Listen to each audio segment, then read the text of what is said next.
자, 저희 교회도 한두 번 왔지만 저희 큰 매형이 사업을 참 잘했어요. IMF 때들 다들 힘들어지고 넘어지는 그러한 어려운 시절에서도 넘어지지 아니하고 저희 매형이 참 잘 버틴 것 같습니다. 직원들 월급을 잘 주고 또 가정에서 돈 잘 갖다 주고 그리고 나름 잘 살았다라고 하는 것을 우리 매형을 보면 제가 그렇게 알 수가 있습니다. 저희 네 형제들 중에서 그래도 잘 나갔지요. 집안에 행사가 있으면 그 행사를 다 주관을 하고 그리고 저희 형제들을 잘 대접하는 그런 분이었습니다. 제가 질문 하나 할까요? 여러분, 생활이 윤택하고 돈이 많이 벌면 교만해질까요? 겸손해질까요?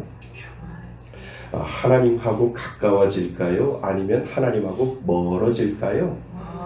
멀어지겠죠. 예. 이상하게 돈이 많으면 많을수록 하나님하고 가까워지는 것이 아니고 세상하고 가까워지는 것을 우리는 알 수가 있습니다. 그렇다면 정말 그 사람이 하나님의 자녀라면 하나님이 그냥 내버려 두시겠지요? 아닙니다. 하나님의 사람이라면 하나님이 정말 사랑하는 사람이고 그리고 하나님이 약속한 자녀라면 하나님이 가만히 내어두지 않으시겠지요. 저희 매형이 부도를 맞았어요. 맞아도 아주 크게 맞았어요. 직원들을 계속 한두 명씩 내보내요. 그리고 사무실이 점점 작아지는 것을 제 눈으로 보게 됐습니다. 그러다가 회사가 날아갑니다. 그리고 아파트가 어느 날 날아가게 되는 것을 두 눈으로 보았습니다. 압류가 들어옵니다. 그리고 경매가 시작되고 매형은 가슴의 통증을 호소하면서 쓰러지고 그리고 응급실에 가서 가까스로 죽일 고비를 넘기는 것을 제가 옆에서 지켜보았습니다. 그러면 세상하고 가까워졌을까요? 하나님하고 가까워졌을까요? 하나님하고 가까워지겠지요. 그러니까 하나님하고 우리 매형이 가까워지는 것을 또 옆에서 지켜보게 되었습니다. 회개하고 그러다가 깨달았어요. 하나님 잘못했어요. 하나님이 그냥 내버려 두어 나를 성공하게 하면 하나님과 멀어질까 해서 하나님이 이렇게 저를 만들어 주셨군요 라고 하는 그러한 은혜가 매형한테 있었던 것 같습니다. 그래서 매형이 하나님 앞에 살짝 이렇게 붙어버리는 것을 옆에서 제가 지켜보았습니다. 그래서 제가 매형하고 큰 누님한테 그런 이야기를 했습니다. 잘 망했다고. 망하지 아니하면 정말 망할 거라고. 제가 이렇게 말씀드리는 이유 알겠죠? 잘 망했다고, 잘 망하지 아니하면 정말 망할 거라고 제가 매형하고 누님한테 그렇게 말씀을 드렸어요. 그래서 나름대로 저희 매형이 죽음을 생각하고 그리고 하나님을 생각하는 그리스도인이 되어가는 것을 옆에서 지켜보게 된 겁니다. 그러니까 이 세상에서 삶이 망해도 하나님을 알면 망한 것이 아니고 그리고 잘 살아도 하나님을 모르면 망한 것이라고 제가 그렇게 매형에게 말씀을 드렸습니다. 그러니까 이 세상에서 잘 살아도 하나님을 모르면 망한 것이고 못 살아도 그래도 나는 하나님을 믿어 라고 하면 그것은 망한 삶이 아닌 것을 우리 믿는 사람들은 다 알게 되지요. 여러분, 이상하게 우리 안에는 누가 가르쳐주지 않아도 교만이라고 하는 것이 우리들 마음속에 있습니다. 이상하죠. 부자가 모두 그런 것은 아니지만 성경에 나와 있으니까 그 퍼센트지는 적은 것을 우리는 알게 됩니다. 가난한 사람이 더 교만할까요? 부자가 더 교만할까요? 성경에 있는 대로 말씀하시면 부자가 더 교만한 것을 우리는 알게 됩니다. 부자로 살면 살수록 나를 교만하게 만드는 것은 사실입니다. 하나님 부럽지 않게 떵떵거리고 살면 그것이 나를 더 교만하게 만들고 또 우리의 몸의 구조가 그렇게 되어 있으니까 자꾸 남 부럽지 않게 떵떵거리게 살면 자꾸 하나님하고 멀어지는 게 우리 자신, 우리 사람이라고 하는 것을 우리는 스스로 우리 자신을 비춰볼 때 그런 것을 알 수가 있습니다. 세상은 어떻게 해든지 높아지려고 하지요. 그래서 왜냐하면 높아지면 대우를 받기 때문에 그렇습니다.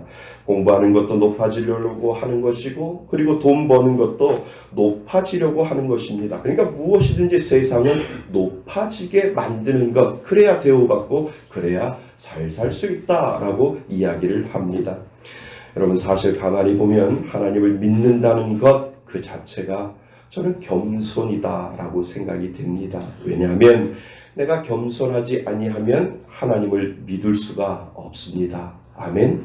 내가 겸손하지 아니하면 하나님을 믿을 수가 없어요. 그러니까 나는 하나님을 믿지 않아, 나는 내 자신을 믿어 하는 사람들을 가만히 보면 이 세상을 만드시고 창조하신 하나님을 믿지 아니하고 자신을 믿는다라고 하는 그 자체가 우리는 교만이다라고 우리는 해석을 할 수 있다는 겁니다. 그러니까 모든 것을 내려놓고 하나님을 의지하는 것 그 자체가 겸손이라고 우리는 말하고, 그리고 하나님을 의지하지 않는 것 그것이 우리는 교만이다라고 말할 수 있습니다. 믿지 않는다는 것은 내가 스스로 교만해서 하나님을 무시하는 것, 거기까지 우리는 갈 수 있다는 것을 알게 되지요. 그러니까 피조물인 내가 창조주인 하나님을 무시하는 것, 그러니까 하나님 보시기에는 그렇게 믿지 않는 사람들을 교만한 사람이다라고 하나님께서 그렇게 말씀하신다라고 하는 겁니다. 그래서 성경은 우리에게 이야기를 하죠. 하나님처럼 높아지려고 하는 자가 있는데 그 자가 마귀라고 성경은 우리들에게 가르쳐주고, 마귀는 교만한 존재이고 그리고 교만의 상징이 마귀다라고 성경은 우리들에게 설명을 하지요. 그러니까 마귀는 하나님이 만드신 피조물인데 이 피조물인 주제에 하나님이 되려고 하고, 그리고 그 시도를 처음부터 아담과 하와에게 그것을 자꾸 가르쳐줘서 너도 하나님처럼 될 수 있어 라고 그 마귀가 처음 사람에게 그 교만을 가르쳐주기 시작했다라고 하는 겁니다. 그래서 내가 이 선악과를 먹으면 눈이 밝아 누구처럼 된다고요? 하나님처럼 된다라고 이 마귀는 이 아담과 하와에게 와서 그렇게 속삭이게 된 거죠. 그러니까 그것을 자꾸 가르쳐 주는 겁니다. 그래서 마귀와 처음부터 사람은 피조물인 주제에 교만해져서 하나님같이 되려고 하고, 그것이 우리 안에 흐르고 있다라고 하는 것을 우리들에게 지금 가르쳐 주기 시작을 합니다. 반면에 한번 가만히 생각해 보시죠. 오히려 창조주 되시는 이 세상을 만드신 하나님은 스스로 낮아지시려고 스스로 피조물이 되어지는 것을 성경은 우리들에게 가르쳐주고 있지 않습니까? 그러니까 피조물인 우리는 창조주가 되려고, 하나님처럼 되려고 하는데, 이상하게 하나님이 창조주인 하나님은 우리를 사랑하셔서 스스로 피조물이 되시려고 이 땅에 오셨다라고 하는 겁니다. 정반대의 상황을 우리는 알게 되죠. 우리는 자꾸 하나님처럼 되어가려고 하고 그 높은 보좌를 버리시고 낮고 낮은 이 땅에 오셔서 내가 너네들처럼 될게 라고 하나님이 이 땅에 내려오셨다라고 하는 겁니다. 그래서 예수님이 이 땅에 오셨어요. 그래서 겸손의 상징은 예수님이 되는 것입니다. 이것이 교만과 겸손의 모습 무엇인지를 우리들에게 가르쳐주고 있는 것입니다. 저는 우리 중고청 아이들이 설교 시간에 고개를 숙이고 있더라도 하나님 앞에 교만 안 했으면 좋겠습니다. 고개를 숙이더라도 하나님, 저는 하나님 믿어요. 하나님만 의지해요. 이 마음이 우리 정말 처음 신앙을 가지시는 분들이나 그리고 우리 중고청 아이들이 그러한 마음을 좀 가졌으면 좋겠습니다. 그래서 믿는 사람은 예수님처럼 낮아지는 겸손을 배우는 것이고, 예수님이 가르쳐 주신 그 겸손을 몸에 배려고 하는 것, 그것이 바로 믿는 것인 줄 믿습니다. 그러니까 그 배우는 것이죠. 교만하지 아니하고 겸손을 날마다 하나님 앞에 배워나가는 것, 그것이 믿음의 생활이고 그것이 바로 신앙이라고 하는 것입니다. 누가 가르쳐주지 않았는데 내 안에 있던 그 교만한 조각조각들을 내려놓고, 그리고 스스로 낮아져서 이 땅에 내려오신 그 예수님과 같은 겸손을 내 몸에 배려고 하는 노력이 바로 믿는 자의 삶이라고 하는 것을 오늘 우리들에게 가르쳐 주고 있습니다. 정말 죄송한데요, 저희 고백을 여러분들에게 말씀드려야 할 것 같아요. 목사인데도 참 제 자신을 여러분들에게 이 고백을 하면 참 부끄럽지 않을까. 그래도 고백은 해야 될 것 같습니다. 저는 참 교만합니다. 언제 교만하냐면 특별히 운전할 때 저는 참 교만한 것 같습니다. 운전을 하면 참 교만해져요. 이상해요. 참 성격이 급해지고요. 얼마나 제가 교만해지는지 모릅니다. 여러분이 있을 때는 겸손한 척하고요. 아주 얌전한 척하고 이렇게 운전을 하지요. 그랬더니 어떤 분이 목사님, 우리가 있어도 목사님 난폭하게 운전해요 라고 하시는 분들도 있어요. 근데 제가 제 자신을 봐도 참 운전할 때 참 교만하다 라고 하는 그런 생각이 제 마음속에 듭니다. 아니나 다를까 운전하다 신호위반에 걸렸습니다. 경찰한테 스티커를 받았어요. 그런데 또 중앙선을 넘어서 유턴을 했어요. 경찰한테 잡혔어요. 두 번째 스티커를 받았어요. 벌점 점수가 넘어섰던 거를 저는 몰랐어요. 근데 벌점 점수가 넘어섰어요. 그래서 경찰서에서 오라고 연락이 왔어요. 그래서 면허증을 내놓으라고 드렸더니 압수당했어요. 그래서 임시 면허증을 주었어요. 면허 시험장에 가서 15시간 이상 교육을 받지 않으면 면허증을 찾을 수 없다라고 저한테 그렇게 이야기를 합니다. 그래서 어떻게 해요? 목사인데 창피하잖아요. 그래서 새벽기도 끝나고 몰래 몇 번을 가서 그리고 하루 종일 쭈그리고 앉아서 교육을 받았어요. 그러면서 깨달은 것이 있었던 겁니다. 무엇을 깨달았냐 하면 운전하면 할수록 교만해지는구나 라는 것을 깨달았어요. 그리고 무사고 운전 연수가 많을수록 교만해지는구나 라고 하는 것을 알았어요. 그리고 지금 시점이 사고 날 시점인가 보다 하나님이 너무 교만하니까 나를 잠시 낮추시는구나 라고 하는 것을 깨달았어요. 그래서 열심히 쭈그리고 앉아서 교육을 받고 그리고 면허증을 다시 찾아왔어요.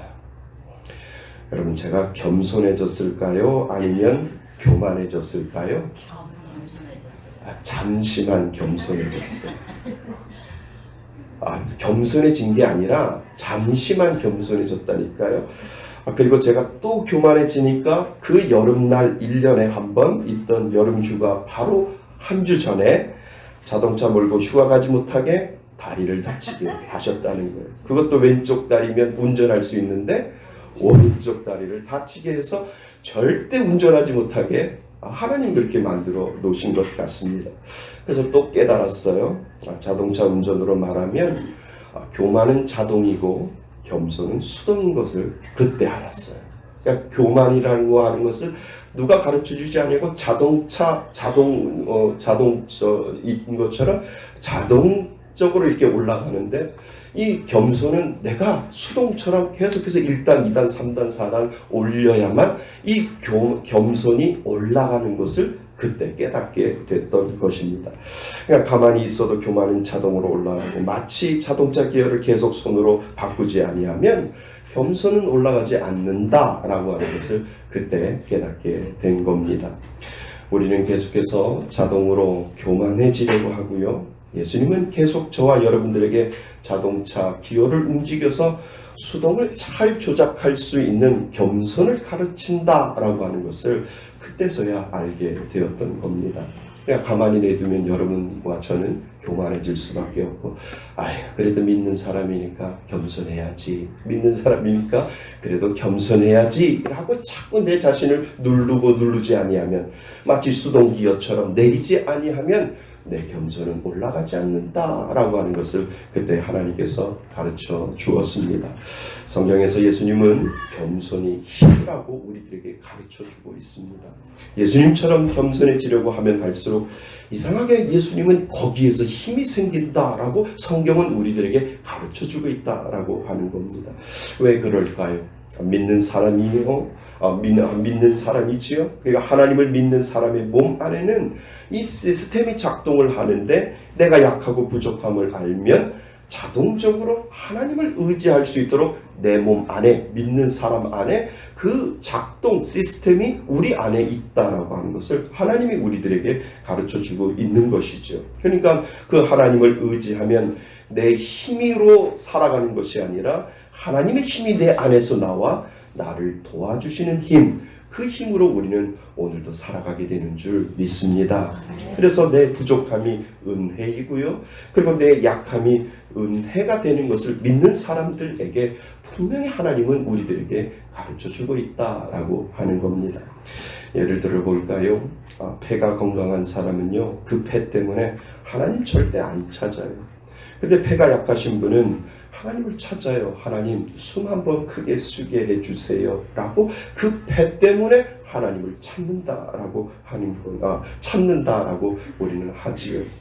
허리가 건강한 사람은요, 허리 때문에 하나님 찾지 않아요. 그런데 허리가 아파서 제대로 서지 못하는 사람은 허리 붙잡고 하나님 앞에 고쳐달라고 한 번 더 하나님 앞에 매달리게 된다라고 하는 겁니다.